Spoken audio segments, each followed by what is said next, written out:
C'est l'histoire d'un homme qui va voir Rava, ce grand maître du Talmud. Il va le voir, il dit voilà, j'ai été riche un jour et malheureusement j'ai perdu beaucoup d'argent et je suis malheureusement, chas shalom, dans une situation où je n'ai pas de quoi me nourrir. Rava le regarde et lui dit dis-moi, mais comment est-ce que tu te nourris? Qu'est-ce qu'on peut faire pour toi? On va réunir une somme qui te permettra de te nourrir tous les jours de ton existence.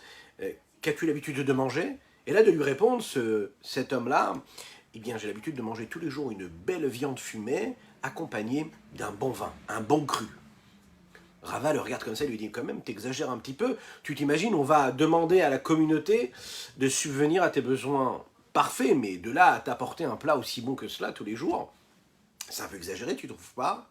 Et là, cet ancien riche de regarder Rava et de lui dire, mais depuis quand je vais manger sur le compte de la communauté? Je ne mange pas sur le compte de la communauté. Ce qui me revient, me revient. Et puis, ils n'ont rien, eux, si ce n'est Akadosh Baruch Hu qui leur donne, si c'est Dieu qui leur donne. Ils sont juste les passeurs, les transmetteurs. Dieu leur donne à eux, et eux me donnent à moi. Donc, si j'ai eu l'habitude de manger tous les jours ce repas-là, eh bien, je mérite de recevoir ce repas-là. Et on le sait, la tzedaka, c'est quoi? C'est de donner à la personne ce qu'elle a besoin d'avoir en fonction de ses moyens à elle. La paracha de notre semaine parle justement de ce sujet-là. Elle nous parle de cette nécessité que Dieu nous donne. Il le donne parce qu'il nous le donne, parce qu'il est généreux, parce que c'est son chesed de partager, de donner. Pourquoi est-ce que on doit faire un effort afin de faire descendre cette bonté d'Akadosh Baruch Hu? Par définition, Dieu il donne. Pourquoi est-ce que moi, en tant qu'homme, ici-bas sur terre, j'ai besoin de fournir un effort, de travailler, de faire un effort, un investissement, pour qu'Akadosh Baruch Hu puisse se révéler? Si la conduite du monde, elle est faite d'une façon assez rigoureuse, et qui est que tout simplement, chacun reçoit ce qu'il a besoin de recevoir, parce qu'il est en mesure de le recevoir, parce qu'il a besoin de le recevoir. Donc on n'appelle pas ça du chesed. Le chesed, c'est de donner même à celui qui n'est pas convenable, même à celui qui n'est pas censé recevoir. Lorsqu'un homme donne parce qu'il est généreux, il ne donne pas parce qu'il sent que l'autre a besoin, il donne parce que lui, sa nature à lui, c'est de donner, de partager.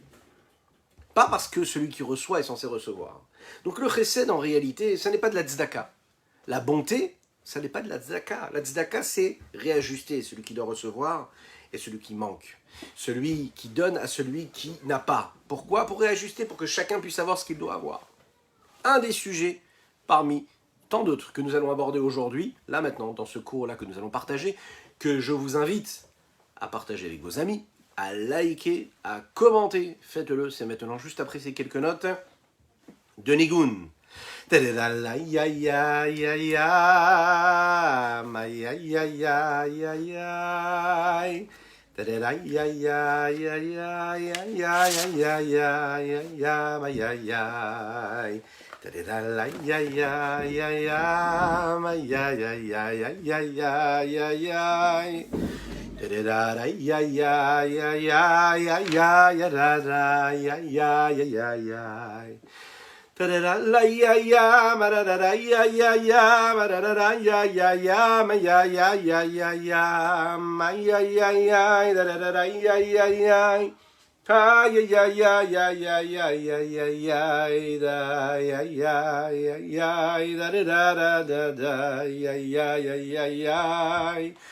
Dididum bam ba ba ba bi ba ba ba ba bi ba ba ba bam. Dididai ay ay ay ay da di da da da dam. Ay ay ay ay ay ay ay ay ay ay ay ay ay ay ay ay ay. Dididida ay ay ay. On a demandé un jour à Moshe Montefiore, qui était un homme qui était très très très riche, un très grand philanthrope. On lui a demandé, dites-nous, quel est l'argent que vous possédez? Est-ce que vous êtes capable de décrire votre richesse? Est-ce que vous êtes capable de nous dire quelle est votre richesse? Montefiore les a regardés comme ça, il leur a donné une somme, un chiffre qui était quand même assez minime. Ils se sont posé la question, ils ont dit, mais comment ça se fait que vous nous donnez ce chiffre-là, alors qu'on sait très bien que votre richesse, elle est infinie. Il y a beaucoup d'argent, beaucoup plus que ce que vous êtes en train de nous annoncer. Il les a regardés comme ça, il a dit, la seule somme que je vous ai donnée ici, c'est le nombre de sommes que je vais donner à la tzedaka. Ce que je comptabilise, c'est ce que j'ai donné à la tzedaka. Ça, c'est ce que j'ai gagné. Ce que je possède, l'argent, les biens immobiliers, ce que j'ai, ça c'est une chose, c'est pas ce qui m'appartient à moi, ce qui n'est pas avec moi. Ce que je vais emporter avec moi auprès d'Akadosh Baruch Hu, auprès de Dieu, ce qui s'inscrit auprès d'Akadosh Baruch Hu, ce qui est vraiment à moi, c'est ce que j'ai donné à l'autre. C'est pas ce que je possède moi. Ce que je possède moi, c'est ce que Dieu m'a donné en attendant et qui me l'a donné pour que je puisse le donner moi aussi. J'en suis gardien, mais ça ne m'appartient pas. Autrement dit, ce que l'on a, c'est ce que nous avons donné. Puisque dès l'instant que nous l'avons donné, nous ne l'avons plus, mais on l'a parce que c'est l'autre qui l'a, qui le possède. C'est magnifique. C'est extraordinairement beau. C'est les valeurs de la Torah. La paracha de notre semaine, elle nous dit qu'il faut donner la tzedaka. C'est-à-dire que si une personne, tu marches dans la rue, il y a un pauvre qui t'arrête et qui te demande une petite pièce, eh bien tu dois t'arrêter et lui donner. Dei marsero asher yersarlo. Tu dois combler le manque qu'il est en train d'éprouver. La Torah, elle approfondit ce sujet et elle dit ne t'épargne pas le regard, ne ferme pas tes yeux devant cette personne qui passe devant toi, ne ferme pas tes mains, tu vas ouvrir la main et tu vas lui donner. On sait que ça fait partie aussi de la façon d'être. Un juif, depuis toujours, on sait, on a ça dans notre nature. Vous savez que toute famille, elle a ses traits de caractère, elle a ses vertus, elle a ses valeurs, que l'on se transmet de père en fils. Qu'on le veuille ou non, le peuple juif, depuis qu'il existe, eh bien, il a ses valeurs en lui. C'est-à-dire de partager. Ça fait partie de notre nature de donner, d'être là pour celui qui en a besoin. Il suffit de voir en RS Israël le nombre d'associations d'aide aux nécessiteux qui existent. Et toute notre histoire, elle est basée sur cela. On peut s'imaginer une synagogue où il n'y aurait pas de personnes qui ont besoin. On peut s'imaginer une fête que l'on va célébrer sans se poser la question de savoir est-ce que tout le monde va avoir ce qu'il a besoin de recevoir. La halakha, la loi juive nous le dit. Quand tu prépares tes fêtes, tu dois te poser la question est-ce que j'ai donné ce que je devais donner à mon frère pauvre? Lorsque tu prépares une simcha, ça se voit moins de nos jours. Mais vous savez que dans la halakha, normalement, c'est quoi la vraie simcha de Khatan Kala? C'est quand on fait un mariage, d'ailleurs pendant des générations, c'est comme ça que ça va se passer. Et on organisait une séouda pour qui? Pas pour les invités qui nous plaisent et qui sont nos amis. Non, on invitait les pauvres. On faisait une grande séouda, un grand repas pour tous les nécessiteux, pour tous ceux qui ont besoin de manger, pour toutes ces personnes qui sont seules. Aujourd'hui, malheureusement, c'est l'inverse. On fait une belle soirée dans des endroits somptueux qui coûtent très très très cher et on oublie les personnes qui ont pas de quoi manger. On oublie les pauvres hommes qui n'ont rien. C'est l'inverse qui devrait y être. C'est-à-dire que ça fait partie de la nature du peuple juif de se comporter là de cette façon-là. Alors, qu'est-ce que nous allons voir ici dans cette paracha-là? Lechaim, lechaim.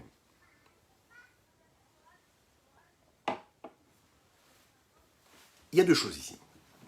Il y a la nécessité de donner au pauvre parce que j'ai besoin de lui donner parce que lui il est dans le besoin et que la Torah me demande de donner et de combler le manque de celui qui est en manque, celui qui manque de quelque chose.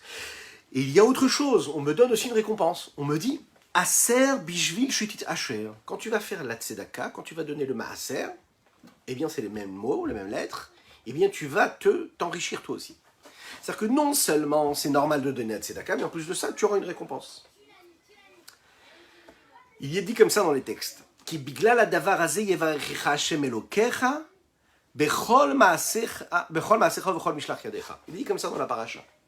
Parce que tu vas donner la tzedaka, Hashem va te bénir dans toutes tes actions et dans tous ces endroits où tu mettras ta main. La Torah, elle fixe ici de manière claire et nette et précise. La tzedaka, c'est une sgoula, ce que nous appelons une sgoula, ça veut dire que c'est quelque chose qui va nous permettre de recevoir une promesse de richesse. Et que si tu donnes à l'autre, Hachem fera en sorte que tu auras la bracha. La Gemara nous le dit. Rabbi Yochanan un jour a rencontré l'enfant de Resh Lakish qui était son partenaire d'études. Et qui était, en l'occurrence d'ailleurs aussi, son neveu, puisqu'il était marié à la sœur de Rabbi Yochanan. Il lui a dit, dis-moi, qu'est-ce que tu as appris aujourd'hui à l'école? Alors l'enfant, il a répondu, il a dit, aser te aser. J'ai appris qu'il faut donner le maaser, il faut donner un dixième de ce que l'on gagne. L'enfant a rajouté, il a posé la question, il a dit, mais pourquoi est-ce qu'il y a marqué deux fois aser te aser? Rabbi Yochanan lui a dit, aser, mais je vais le te dire asher. il y a marqué 2 fois Aser, Aser T Aser, parce que quand tu donnes le Maaser, alors à ce moment-là, Asher, Mlachon Ashirut, tu vas devenir riche. Alors, le petit enfant a regardé Rabbi Yochanan, il lui a dit, mais dis-moi, qui te dit que ce que tu dis c'est vrai? Est-ce que vraiment c'est ça? Est-ce que vraiment si on donne le Maaser, on s'enrichit? Rabbi Yochanan a regardé comme ça, il lui a dit, vas-y mon enfant, essaye, teste. L'enfant il a dit, mais tu me demandes de tester, mais tu viens de me dire que c'est une promesse de Dieu. Est-ce qu'un homme il peut tester Dieu? Le fils de Resh Lakish dit à son oncle, Rabbi Yochanan, je ne peux pas tester Dieu, est-ce que vraiment j'ai le droit de tester Dieu? Il y a marqué Loté Natsulet Hashem, vous ne devrez pas tester Dieu. Alors il a répondu, il lui a dit non. Indépendamment de la mitzvah, cette mitzvah-là, tu as le droit de tester Dieu. Pourquoi? Parce qu'il y a marqué comme ça. Aviu et kol ha'maaser el beit ha'otzar v'yeteref beveiti u'vechananuna bezot. Amar Hashem tzevakot. Il est dit comme ça dans le texte. Faites-le. Faites-le. Faites ce maaser. Soyez capable de faire cette démarche-là. Et vous allez voir. Va'arikoti lachem bracha ad belidai. Je vous donnerai de la bracha, de la bénédiction, à l'infini. Vous imaginez? Ad belidai. Vous connaissez ça? Ce nigoun qu'on a l'habitude de chanter. Kadosh Baruch Hu est en train de nous dire, je vous donnerai toujours, encore et encore, encore et encore. Vaikoti lachem bracha ad belidai, ad belidai, ad belidai, ad belidai, yedai, yedai, yedai, yedai. Vaikoti lachem bracha ad belidai, ad belidai, ad belidai, ad belidai, yedai, yedai, yedai, yedai. עד שיבלו שפתותיכם, אוי בלי לומר די די די.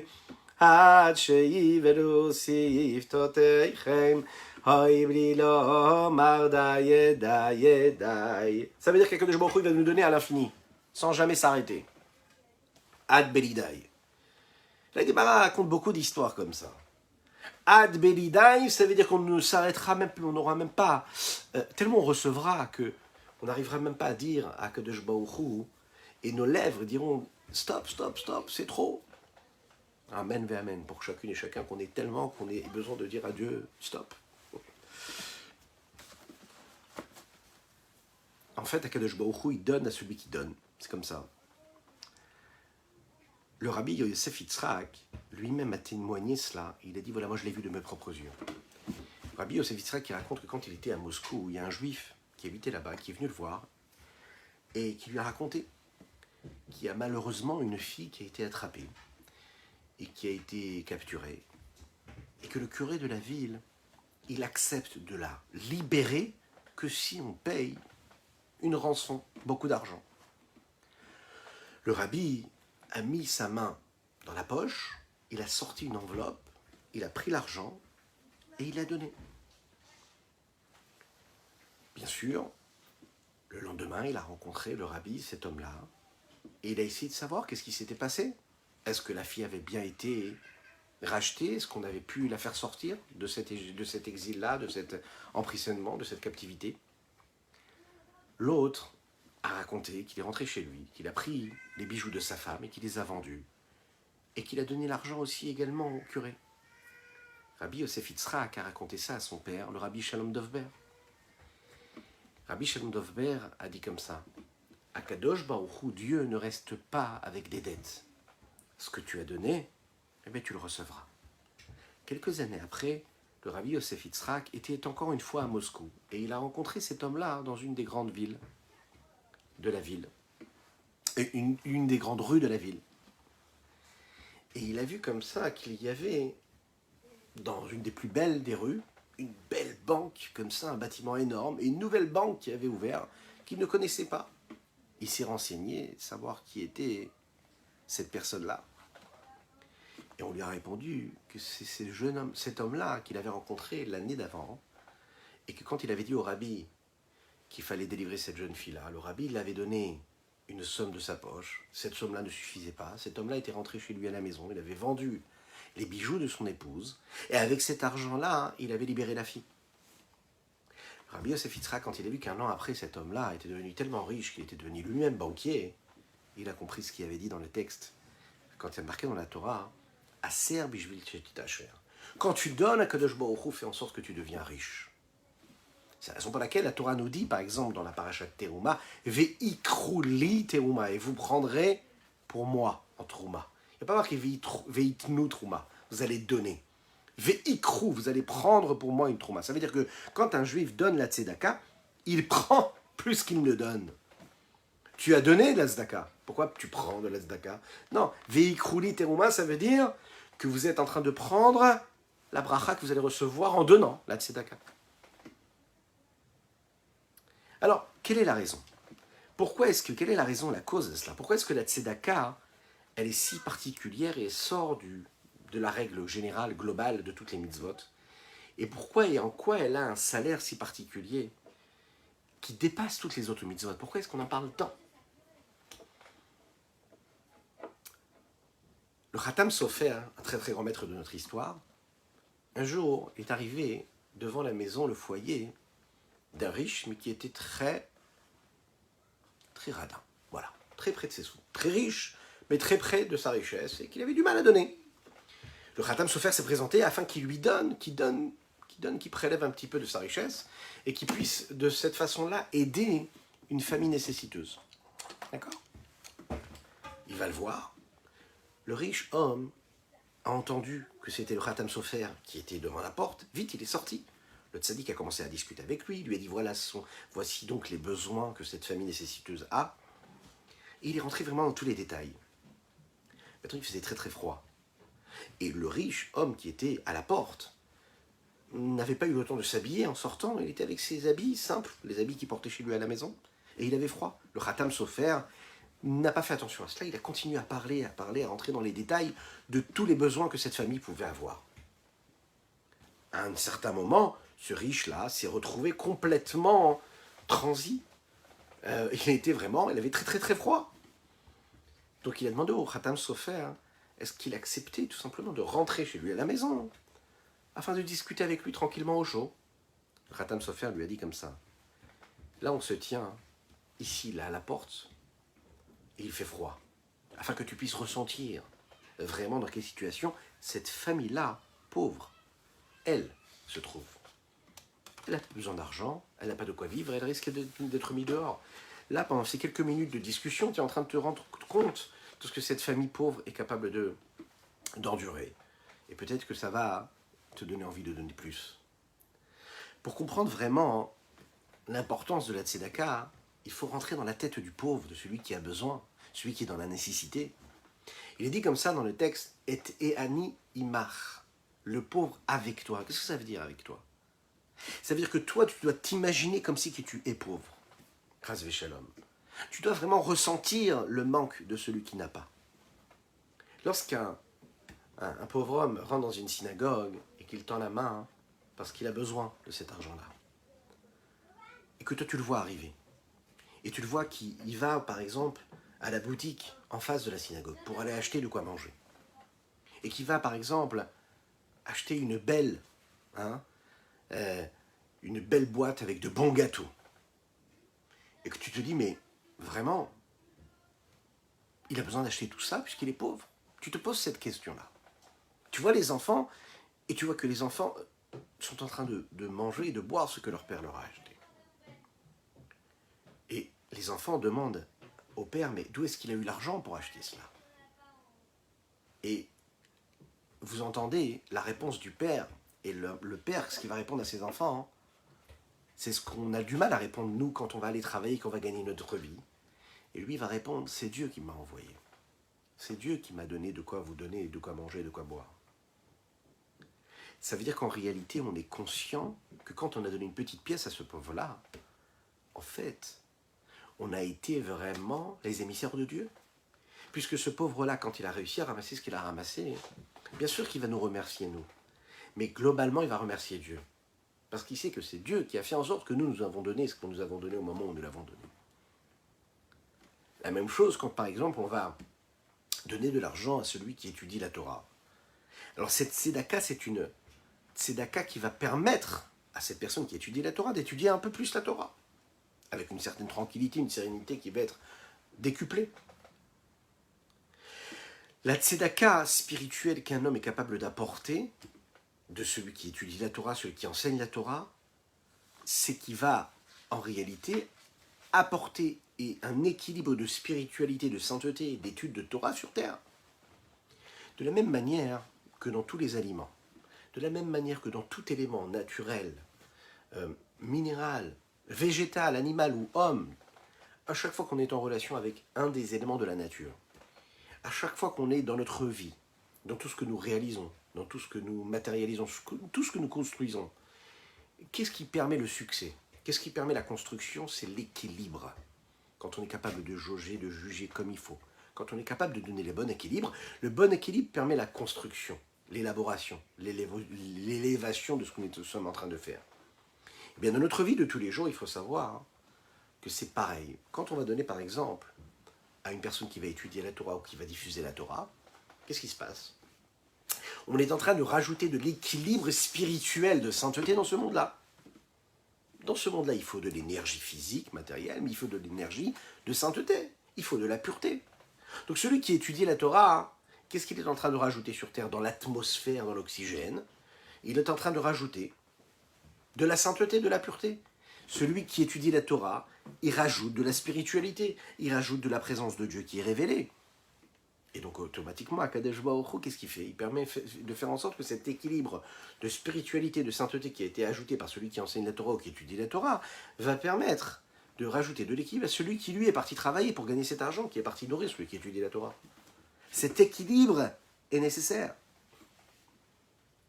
Maintenant, on peut penser parfois que c'est uniquement parce qu'on va donner une pièce ou faire un virement qu'à ce moment-là, on fait la mitzvah de la tzedaka.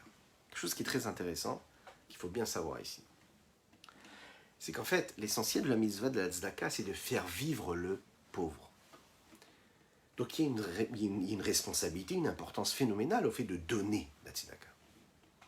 Mais il est dit aussi dans les textes que quand on va donner la tzedaka, il faut avoir un visage rayonnant. Il faut avoir un visage souriant, accueillant. C'est-à-dire que cette personne à qui tu vas donner la pièce, il faut que tu lui donnes aussi le sourire. Quand tu vas lui donner le sourire, alors à ce moment-là, tu lui as donné encore plus que la pièce. Il est dit comme ça dans le Talmud, traité brachot.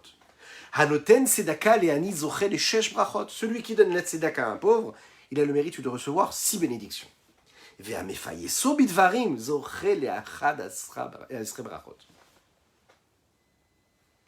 Celui qui est capable de lui parler gentiment, celui qui est capable de prendre de ses nouvelles, de lui souhaiter une belle journée, de lui demander comment il va, d'être souriant, eh bien, il va recevoir 11 brachot. Autrement dit, tu donnes la pièce, tu as gagné 6 brachot, 6 bénédictions. Tu as souri, tu as su parler, donner de l'attention à ce pauvre homme. À ce moment-là, tu as mérité 11 brachot. Ça veut dire quoi ici? Ça veut dire qu'en réalité, quand on est capable de faire cette démarche-là, de donner, on prend un petit peu plus de ce que nous sommes nous, on se met au niveau de celui qui reçoit, et qu'on n'a pas la prétention d'être celui qui est le donneur, parce qu'on sait qu'en fait, en réalité, on est en train de prendre la bénédiction, ou bien la richesse que Dieu va nous donner ensuite, eh bien cette abnégation, ce retrait de soi, nous permet de donner l'importance à celui qui est en face, et Dieu le voit, Dieu le remarque. Et Dieu aussi, lui, se comporte de cette façon-là avec nous. Même si on le sait, on ne le fait pas pour recevoir, on le fait parce que Dieu nous demande de le faire.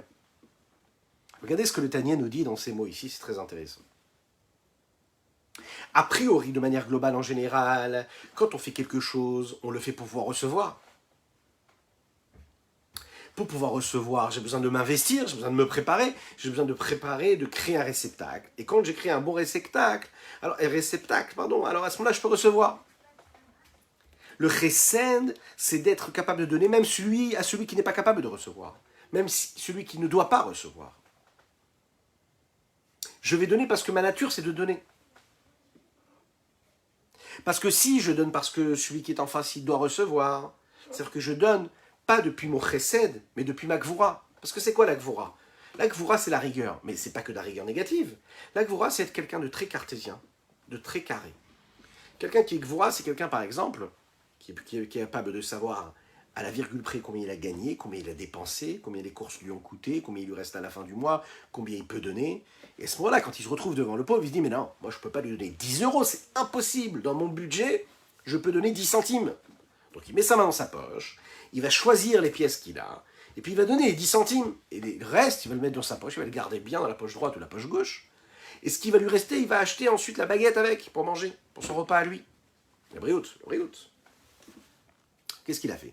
Il a utilisé la gvoura. Donc tu peux donner de l'argent à un pauvre, toujours en étant dans la rigueur.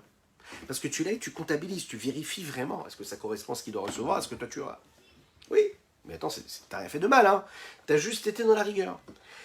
Quand tu es dans le chesed, quand tu es dans la bonté, à ce moment-là, tu ne donnes pas en fonction de ce que tu as ou ce que tu n'as pas. Tu ne regardes pas, tu n'es pas dans la limitation des choses. Tu es dans le shefa.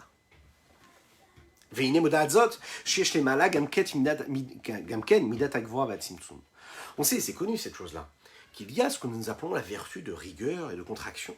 Les tzamtzem ou les astiroro, les balit galé de l'artonie. Dieu, quand il donne, lorsqu'il se révèle, il ne va pas donner toute sa lumière, toute sa splendeur, il est obligé de compresser, de condenser, de contracter, de voiler sa lumière, afin que tout ne se dévoile pas aux êtres inférieurs qui sont en bas. Mais, tout dépend du réveil du bas. Si un homme réveille en bas ce mouvement-là de don de partage, c'est-à-dire que si l'homme fait cette démarche-là, il se comporte avec chassidout, ça veut dire, il le fait, il donne de la vie, avec bonté, sans calculer. Alors, Akadosh Baruch Hu aussi, là-haut, ça crée un mouvement qui va être comme un retour de boomerang, qui va être le même. Hein, ça veut dire qu'on va lui donner comme lui l'a donné. Comme les Chachamim me disent, avec la mesure avec laquelle un homme lui-même mesure les choses, eh bien on va se mesurer avec lui. C'est en fonction de ce qu'il fait lui, eh bien on fera avec lui. Tu te comportes de cette façon, on va se comporter de cette façon-là. Et puisque d'en haut, quand on parle d'en haut, c'est-à-dire dans ce qui se passe dans les mondes supérieurs et dans le mode de fonctionnement qu'il y a entre Dieu et la nature, ce que Dieu donne à la nature. Comment? On sait très très bien qu'il y a cette notion-là de vertu de rigueur. Et cette vertu de rigueur, elle est là pourquoi? Pour cacher, voiler la lumière de Dieu. Donc il faut qu'il y ait quoi? Il faut qu'il y ait un effort de l'homme avec son chesed, afin que la vertu de rigueur qui descend en bas n'empêche pas le dévoilement d'Akadosh Baruch Hu de Dieu. Et parce qu'en bas, on va se comporter avec cette vertu, cet attribut-là de chesed, de bonté, alors on va faire en sorte que cette gvoura qui vient d'en haut ne soit pas trop gvoura, qu'il n'y ait pas trop de rigueur. Et quand on va donner la tzedaka, alors à ce moment-là, il va y avoir cela. Comme toi tu as donné, alors Dieu aussi va se révéler, il ne va pas se restreindre. Il ne va pas trop restreindre son dévoilement de lumière, il va quand même donner son dévoilement de lumière. Rabbi Shimon Zalman nous dit ici, là, Delichaora, a priori, Zoina Minamida. Ce n'est pas vraiment ce que nous appelons ici la mesure. Pourquoi? Il n'y a pas d'équilibre ici.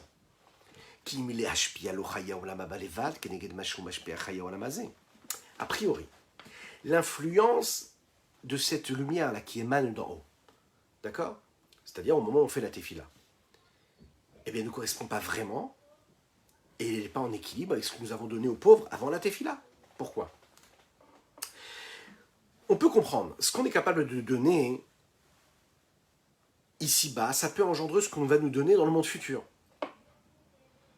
C'est ce qu'on appelle Mida Keneged Mida. C'est-à-dire, tu as donné ici-bas, on va te donner dans le monde futur. Bien que le monde du futur il est bien plus élevé, sans commune mesure, que le monde ici-bas dans lequel nous vivons, il y a quand même un rapport. Pourquoi? Parce que celui-ci il est appelé Olam Hazé. Olam, c'est un monde, c'est un critère. Et l'autre, il est appelé Olam Haba, le monde futur. Ça reste encore une notion de monde. Donc on peut comprendre, je fais quelque chose ici-bas, et bien dans le monde futur, je recevrai. Il s'agit d'un monde. Donc c'est la raison pour laquelle l'influence de la tzedaka peut mettre en route quelque chose que je vais recevoir ensuite dans le monde futur. אבל לא להשפיע לו חיי הערת אור השם אין סוף ברוך הוא ממש שיעיר ויגיע חשקו בעבודה שבלב זו תפילה שהוא בחינת ומדרגת תשובה הילה כנודע אשר היא למעלה מעלה מכל חיי העולם הבא כמו שהאמור הז"ל יפה שעה אחת בתשובה ומעשים טובים וכו'. Qu'est-ce qu'il est en train de nous dire ici? Je peux comprendre que quand je fais un geste ici-bas, alors à ce moment-là, quand je fais un geste dans ce monde-là de Olam Hazé, alors je peux recevoir quelque chose dans le Olam Haba, dans le monde futur. Il s'agit de deux mondes. Même si le monde futur, c'est un monde qui est bien plus élevé que le monde ici-bas, le Olam Hazé. Mais c'est une question de deux mondes. On est en train de parler le même langage. Mais quand tu veux me dire ici que quand je fais la tzedaka, je suis capable de recevoir, pour moi la tefila, quand je fais avodah shebalev, quand je travaille avec mon cœur, je m'investis, je fais un effort de concentration et je prie avec tout mon cœur, avec toutes mes tripes, je me rattache à Kadosh Baruch Hu, je me donne complètement à lui, je le fais vibrer en moi, je le sens exister, et là tu me dis que tu es capable d'atteindre un niveau que même le Olam Haba il ne peut pas te donner. Ça veut dire que je suis capable de recevoir quelque chose que même le monde futur ne peut pas m'emmener, ne peut pas me donner. Ça veut dire que j'ai dépassé quelque chose. Alors comment on peut expliquer une chose pareille? Comment tu peux dire qu'ici-bas, parce que tu as mis un geste, tu as fait le geste de donner à l'autre, et ça veut dire que toi, tu t'es complètement donné, tu as fait ça au Dachebalev, les autres filles-là. Tu as travaillé avec ton cœur, tu t'es investi avec ton cœur, tu as fait des efforts avec ton cœur, tu pries vraiment Dieu, tu te donnes à Dieu. Alors tu arrives à atteindre une lumière qui se dévoile et qui est bien plus élevée que celle de Olam Haba. Comment c'est possible? Dans cette lettre, ce qu'on appelle la Higueret à Teshuvah, on nous dit, c'est quoi Teshuvah? Teshuvah, c'est retourner, revenir vers Dieu. La Teshuvah, ça veut dire revenir. Mais revenir, ça veut dire que quoi? Tu t'es égaré, et donc tu reviens. Et on sait que dans la Teshuvah, il y a différentes Teshuvah. Il y a la Teshuvah Tata'a et la Teshuvah Ila'a. Il y a la Teshuvah inférieure et la Teshuvah supérieure. Maintenant, on sait que ici-bas, un seul instant de Teshuvah, c'est encore plus important que toute la vie que l'on pourra avoir au monde futur. Imaginez un petit peu l'importance de nos actes, de nos pensées, de nos paroles, maintenant là, à notre époque en 2021, à l'ère du corona, et puis au mois d'août. Chaque instant là qu'on est en train de vivre, ça vaut plus que toute notre vie dans le monde futur de l'Olam Haba. Yafesha achat bitshuva ou ma'asim tovim. Une seule minute ici, un seul instant ici-bas sur terre. Quand on fait une action, une bonne action, une mitzvah, ou quand on est en train de faire de teshuva, c'est bien plus fort que tout le reste. Dans cette teshuva-là, il y a différents niveaux, la teshuva inférieure, teshuva supérieure, nous l'avons dit. Alors, teshuva inférieure, c'est par exemple, j'ai fait une faute, chas v'shalom, et puis je regrette la faute que j'ai faite, donc je reviens de cette situation-là, je retourne. Je quitte cette situation, cet état dans lequel je me trouve, et je vais chercher quelque chose d'autre. C'est-à-dire, je vais revenir à l'état premier dans lequel je me trouvais avant d'avoir fait la faute. La teshuva supérieure, teshuva suprême, teshuva ilaha, c'est réussir à faire en sorte de retourner jusqu'à notre âme, donc bien plus que la situation, l'état dans lequel on était, arriver à aller et à me retrouver au niveau où l'âme se trouvait avant qu'elle soit insufflée par Dieu lors de la création. Ça veut dire à la source, à la racine de mon âme, avant qu'elle ait été insufflée dans mon corps. Donc c'est pas une fois que l'âme, elle était dans mon corps, ou bien qu'elle était existante, et que là je me suis bien comporté. Ça c'est la teshuva inférieure. Non, là on va dépasser même l'état, et l'étape, et le niveau d'où se trouvait la neshama avant d'être insufflée par Dieu lors de la création. Ça veut dire avant que le souffle de la bouche, si l'on peut s'exprimer ainsi de Dieu, qui est en unicité totale avec l'âme, avant que ça devienne quelque chose. Un peu comme si vous voulez, quand un homme souffle, eh bien, quand il souffle, alors oui, le souffle est sorti de lui, et il va former une lettre, cette lettre va former une intonation, un son, et puis ce souffle-là va donner la forme d'une lettre qui vont donner un mot, une idée, etc., et on va transmettre quelque chose. Dès l'instant où le souffle sort de la personne, il sort de la personne. Il va devenir quoi? Une parole, ou un son. Mais avant de sortir, il fait partie intégrante de l'homme. Le souffle, c'est en unicité totale de l'âme. C'est l'âme elle-même. Elle devient extérieure, ce souffle devient extérieur lorsqu'il sort de cette âme-là. Eh bien, à Kadosh Baruch Hu, c'est pareil. La Neshama, une fois qu'elle est créée, elle est créée. Ça reste le souffle de Dieu qui l'a insufflé. Mais ça reste quelque chose qui se détache de sa source. La Neshama, avant d'être insufflée en l'homme, elle n'existe pas. Elle n'est quoi donc? Elle est Dieu. Comme le souffle de la personne qui avant de sortir est la personne elle-même. La Neshama, dans sa source première, elle est en unicité totale avec Dieu. Elle n'est même pas appelée ce qu'on appelle une nivra, une créature. Le Rav Yoel Kahn explique très très bien à la Vache Shalom, dans ses explications du Tanya. Il nous dit qu'ici-bas, sur Terre, quand on s'investit dans nos efforts pour faire ce que Dieu attend de nous dans notre vie de tous les jours, c'est qu'en fait, on doit le vivre de cette façon-là. L'existence d'un homme ici-bas sur Terre ne doit pas être ressentie en tant que telle, si ce n'est à travers l'existence de Dieu qu'il y a en tant que nous, en nous. C'est ce qu'on appelle Teshuva Ila. Quand on réussit à arriver à ce niveau-là, Ça veut dire qu'on ne se sent même pas exister de manière positive. C'est pas qu'on se sent exister de manière belle, dans une bonne direction. C'est pas qu'on fait bien, c'est qu'on ne se sent même pas exister. On revient à notre étape première qui était quoi? Qui était avant notre création. Ça veut dire qu'on ne ressent en nous que ce que Dieu est en nous, à savoir la présence divine. Cette présence divine, vous savez, c'est un moment où on est capable de le recevoir, c'est le moment de la tefila. C'est ça qu'il nous dit ici. Quand un homme, il prie comme il faut, il se concentre comme il faut, il se détache complètement de son être. Il se détache de sa matière. Il se détache de ce qu'il est. Il se détache du monde qui l'entoure.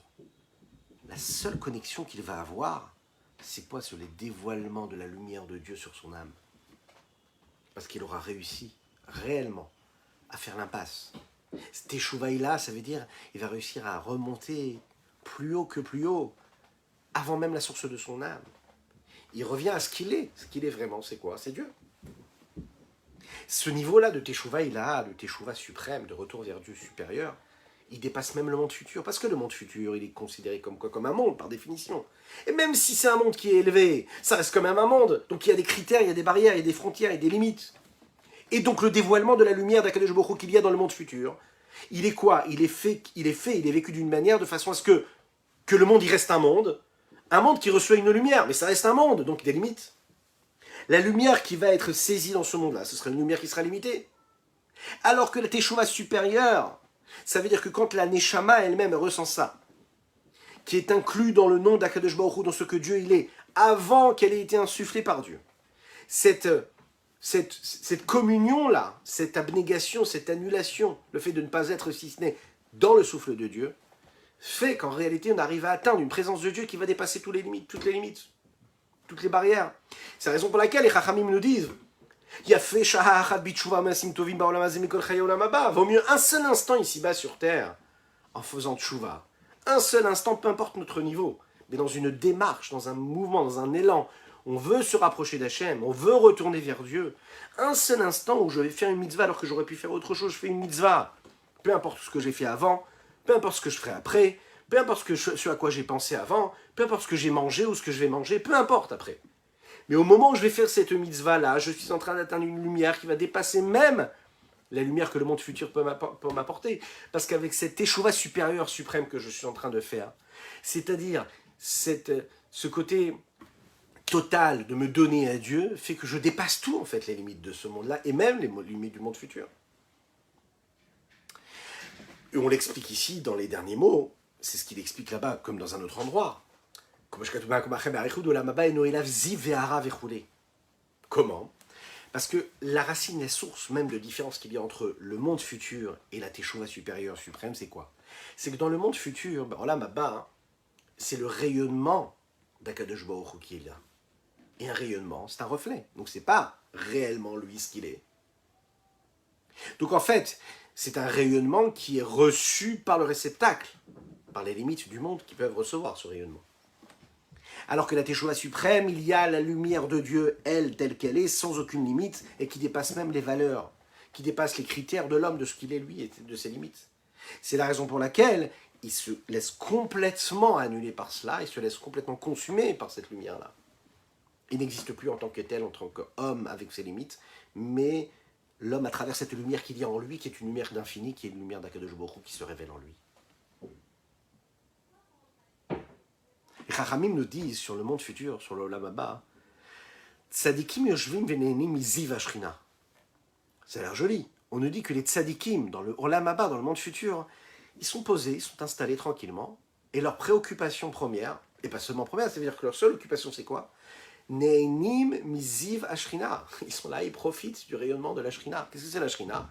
C'est l'évidence de Dieu. Voilà. Ils profitent du rayonnement de Dieu qui est là, qui réside. Ça a l'air magnifique, mais ça reste un rayonnement. Pourquoi? Parce que puisque c'est considéré comme un monde futur, donc ça reste un monde, et donc la Neshama, qui se trouve là-bas, elle est aussi considérée comme quoi? Comme une créature, même si c'est un tzaddik, ça reste une Neshama, ça reste une créature. Donc on est obligé de dire que cette lumière qu'ils reçoivent, c'est une lumière qui dépend de sa propre limite. Ça reste un rayonnement, et ce n'est pas la lumière elle-même. Alors qu'un juif qui fait une mitzvah concrète, il est capable d'atteindre un niveau qui est phénoménal et extraordinaire. C'est ce que nous allons souhaiter à chacune et chacun d'entre nous. Be'ezrat Hashem, qu'on puisse, juste avec un petit acte, un petit geste, un petit mot, eh bien, atteindre ces niveaux d'infini, parce qu'on va laisser Dieu se révéler, se dévoiler en nous, juste en le laissant être ce qu'il est lui, et un seul instant ici, c'est plus important que tout le monde futur que l'on pourrait avoir. Je vous souhaite une excellente fin de journée, n'oubliez pas de partager, n'oubliez pas de liker et même de commenter, et une belle bénédiction, une belle réfoua chez Nema pour Pinchas Ber Ben Yentel, et pour le mérite de chacune et chacun d'entre vous, là, qui regardez, que ce soit donc en live, ou en replay. Que Dieu vous bénisse. À bientôt.